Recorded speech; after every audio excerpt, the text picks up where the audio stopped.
मध्य प्रदेश में विजयपुर विधानसभा का उपचुनाव का मतदान 13 नवंबर 2024 को संपन्न हुआ।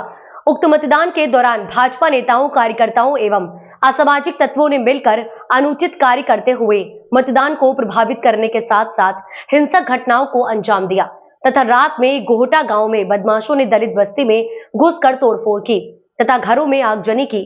उनकी फसलों में आग लगाकर नुकसान पहुंचाया गया एवं गांव में स्थापित बाबा साहब भीमराव अंबेडकर की मूर्ति को भी तोड़कर खंडित कर दिया। गोहटा गांव में आतंक के कारण भय का वातावरण इस तरह निर्मित हो गया था कि ग्रामीण जन अपनी शिकायत लेकर थाने तक जाने में डर रहे थे और वे थाने भी नहीं पहुंच सके। महामहिम उपरोक्त आतंक का तांडव विजयपुर विधानसभा क्षेत्र में भाजपा प्रत्याशी तथा वन मंत्री रामनिवास रावत के पक्ष में मतदान न होना मुख्य कारण है, क्योंकि आदिवासी अंचल एवं जाटव समाज के लोगों द्वारा भारतीय जनता पार्टी के पक्ष में खुलकर प्रचार प्रसार नहीं किया, उनके अनुरूप कार्य नहीं किया गया।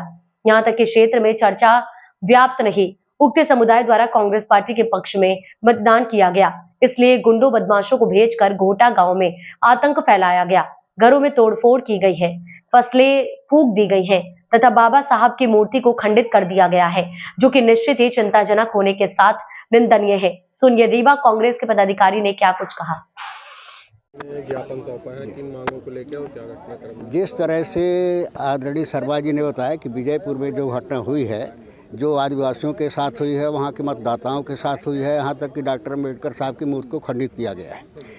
ये एक समाज और एक व्यक्ति के खिलाफ नहीं है, बल्कि संविधान के खिलाफ है, प्रजातंत्र के खिलाफ है और जो राष्ट्र के खिलाफ है। इस तरह की गतिविधियों में अंकुश लगना चाहिए। कांग्रेस पार्टी की मांग है, सत्ता सरकार में बैठे लोगों को जो है अहंकार में प्रजातंत्र और संविधान को नहीं भूलना चाहिए। ये जघन्य अपराध है, इसकी उच्च स्तरीय जांच होनी चाहिए और इसमें सजा दी चाहिए।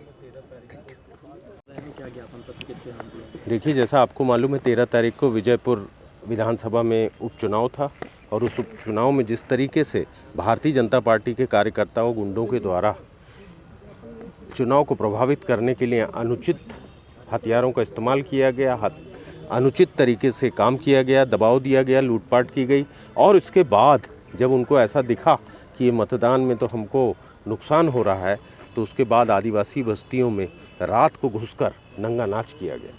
उन पर आदिवासियों के साथ मारपीट की गई, अत्याचार किया गया। यहाँ तक कि गोहटा गांव में हमारे बाबा साहब अम्बेडकर, जो हमारे संविधान निर्माता हैं, उनकी मूर्ति थी जिसको तोड़ा गया और उसके बाद भी विजयपुर विधानसभा या मध्य प्रदेश विधान के जो अधिकारी हैं और जो हमारी सरकार है उसके कानों में जू नहीं रहेंगी। आज तक बाबा साहब की मूर्ति को तोड़ने वालों के खिलाफ कोई कार्यवाही नहीं हुई, कोई जांच नहीं हुई। इसलिए आज पूरी कांग्रेस पार्टी प्रदेश स्तरीय ये राज्यपाल, महामहिम राज्यपाल को ज्ञापन सौंपने जा रही है। प्रदेश स्तर पर किया जा रहा है, हमारे ब्लॉक स्तर पर किया जा रहा है और इस तरीके से हम ये मांग कर रहे हैं कि इसकी एक उच्च स्तरीय जांच की जाए और जो दोषी हैं, जिन्होंने बाबा साहब अम्बेडकर की मूर्ति को तोड़ा और जिन्होंने आदिवासियों के साथ अत्याचार किया, इनको तत्काल गिरफ्तार किया जाए। दो जगह उपचुनाव थे, विजयपुर और बुधनी में। विजयपुर उपचुनाव में 13 तारीख के वोटिंग के बाद गोहटा गांव में जिस तरह से भारतीय जनता पार्टी की सह पर उपद्रवियों ने बाबा साहब अम्बेडकर की मूर्ति को तोड़ा, इसके बाद गोहटा गांव जाकर वहां के आदिवासी भाइयों की बस्ती में मारपीट, ऊधम मचाया, बस्तियों को जलाया गया। इससे साफ सिद्ध होता है कि भारतीय जनता पार्टी के लोग ये सिद्ध करना चाहते हैं कि यदि हमारे साथ नहीं चलोगे तो बाद में तुम्हारा घर बार जला दिया जाएगा। क्या भारतीय जनता पार्टी संविधान को नहीं मानती है? आज संविधान बनाने वाले की मूर्ति को आपने तोड़ा, कांग्रेस पार्टी ये बर्दाश्त नहीं करेगी। आज पूरे मध्य प्रदेश के अंदर हर ब्लॉक में हम लोग ये ज्ञापन दे रहे हैं कि जिस तरह से संविधान निर्माता की मूर्ति को तोड़ा गया, आदिवासी भाइयों के साथ अत्याचार किया गया, उनके घर को आग लगाई गई, आग के हवाले कर दिया गया, उसके विरोध में महामहिम राज्यपाल के नाम हम लोगों ने ज्ञापन सौंपा है और मध्य प्रदेश सरकार को ये बताया भी है कि यदि आप नहीं सुधरे, यदि संविधान को आपने खत्म करने की कोशिश की तो कांग्रेस पार्टी रोड पर मिलेगी।